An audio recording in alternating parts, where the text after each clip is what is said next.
आज हम एक ऐसे विषय की गहराई में जा रहे हैं जिसे इस वक्त हम सभी महसूस कर रहे हैं। भारत की भीषण गर्मी। सोशल मीडिया पर इन दिनों दावों की बाढ़ आई हुई है, लेकिन आज हम इन वायरल और सनसनीखेज हेडलाइंस से आगे बढ़ेंगे। हम इस मुद्दे से जुड़े विज्ञान, हमारी जीवन रक्षा की वास्तविकताओं और वैश्विक नैरेटिव्स के हर पहलू का विस्तार से विश्लेषण करेंगे। इंटरनेट और वायरल पोस्ट को देखकर तो ऐसा ही लगता है जैसे पूरी दुनिया में सिर्फ भारत ही सबसे तेजी से गर्म हो रहा है। चारों तरफ बस यही चर्चा है।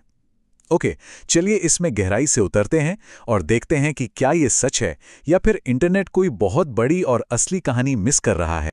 सबसे पहले बात करते हैं ग्लोबल हीट नैरेटिव की। वैज्ञानिक आधार को समझने के लिए अगर हम 1995 से 2024 तक के ग्लोबल डेटा पर नजर डालें तो कहानी कुछ और ही दिखती है। तापमान में सबसे ज्यादा वृद्धि, जिसे टेम्परेचर अनोमली कहते हैं, असल में ध्रुवीय क्षेत्रों और यूरोप में हो रही है। वहां बर्फ पिघलने से आइस लॉस फीडबैक लूप बन रहा है, यानी सफेद बर्फ कम हो रही है और डार्क सतह ज्यादा गर्मी सोख रही है। इसकी तुलना में वैश्विक औसत के हिसाब से देखें तो भारत का तापमान वृद्धि दर असल में कम है। तो अब आता है अत्यधिक गर्मी का भूगोल और अर्बन हीट आइलैंड्स का कंसेप्ट। तो जाहिर है ये सवाल उठेगा कि अगर ग्लोबल डेटा में हमारी वृद्धि दर कम है तो फिर हमें स्थानीय स्तर पर इतनी भयंकर आग क्यों महसूस होती है। इसका जवाब है अर्बन हीट आइलैंड और एल्बीडो इफेक्ट। एल्बीडो का मतलब है कि कोई सतह कितनी रोशनी रिफ्लेक्ट करती है। डामर की सड़कें और कंक्रीट की गहरी इमारतें दिन भर भयंकर गर्मी सोखती हैं और फिर रात में उसी गर्मी को बाहर छोड़ती हैं।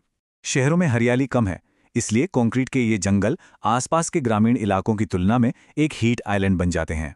आइए आगे बढ़ते हैं और देखते हैं कि ये कैसे तैयार होता है।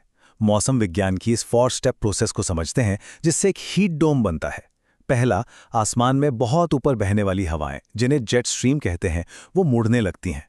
दूसरा, इससे ओमेगा ब्लॉकिंग होती है, मतलब मौसम का पैटर्न एक ही जगह फंसकर रह जाता है। तीसरा, गर्म हवा भारी होकर नीचे की ओर दबने लगती है। इसे एडियाबेटिक कंप्रेशन कहते हैं। जब हवा दबाव से नीचे आती है तो वो और भी ज्यादा गर्म हो जाती है।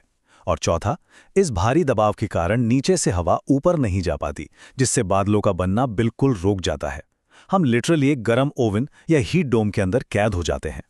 इंटरनेट पर रीसेंसी बायस बहुत होता है। ऐसा लगता है कि ये एक्सट्रीम हीट बस आज की ही समस्या है, लेकिन इतिहास के पन्ने पलटिए।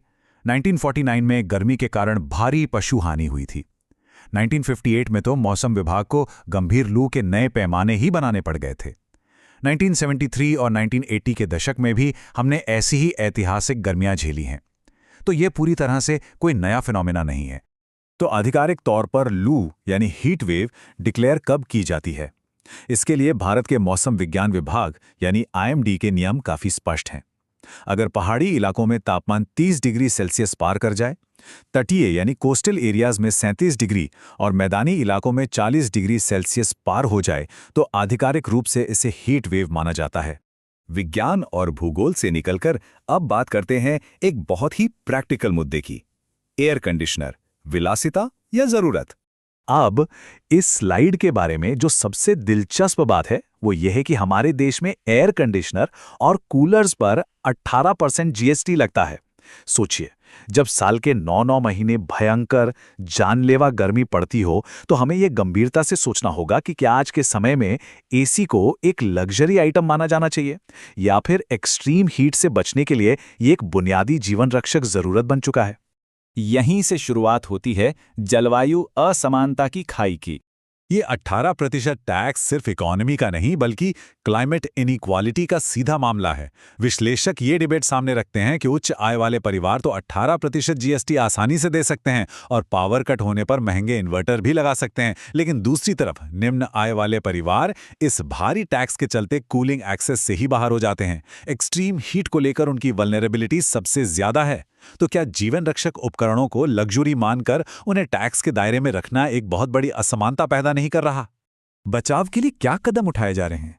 लोकल लेवल पर अहमदाबाद हीट एक्शन प्लान जैसे बेहतरीन मॉडल हैं जिनमें अर्ली वार्निंग और कूलिंग शेल्टर बनाए गए हैं, लेकिन नेशनल लेवल पर एक बहुत बड़ा विरोधाभास है। लू भारत की 12 नोटिफाइड राष्ट्रीय आपदाओं में शामिल ही नहीं है।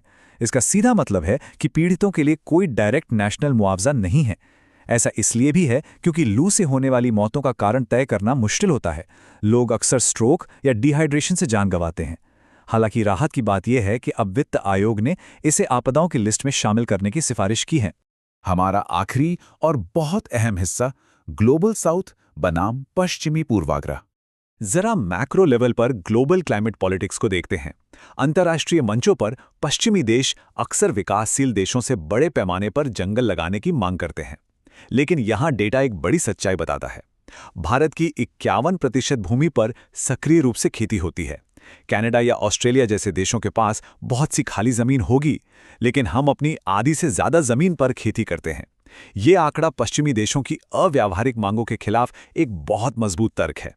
तो सबसे अहम बात यह है कि भारत और पूरे ग्लोबल साउथ को एक बहुत ही नाजुक संतुलन बनाना पड़ता है। हमें 140 करोड़ लोगों की खाद्य सुरक्षा सुनिश्चित करनी है, बुनियादी ढांचा बनाना है और साथ ही जलवायु शमन यानी क्लाइमेट मिटिगेशन के प्रयास भी करने हैं। हम पश्चिमी देशों की तरह अपनी जमीनों पर सिर्फ अंधाधुंध पेड़ लगाने का मॉडल नहीं अपना सकते, क्योंकि हमें अपने लोगों के लिए खाना भी उगाना है। और ये बात हमें स्रोत सामग्री से निकले आज के सबसे बड़े और विचारणीय सवाल पर ले आती है। क्या भारत के एमिशंस पर अंतर्राष्ट्रीय मंचों का जो फोकस है वो पूरी तरह से क्लाइमेट साइंस पर टिका है, या फिर इन नीतियों और अंतर्राष्ट्रीय फंड्स के पीछे ग्लोबल साउथ के खिलाफ एक वैचारिक पूर्वाग्रह यानी आइडियोलॉजिकल बायस छिपा है? जब इस जलवायु संकट का मूल कारण विकासशील देश नहीं थे, तो फिर इन फंड्स और नीतियों में इतना भेदभाव क्यों? इस सवाल पर जरूर सोचिएगा। आज के हमारे इस विश्लेषण में बस इतना ही। हमारे साथ जुड़ने के लिए बहुत बहुत शुक्रिया।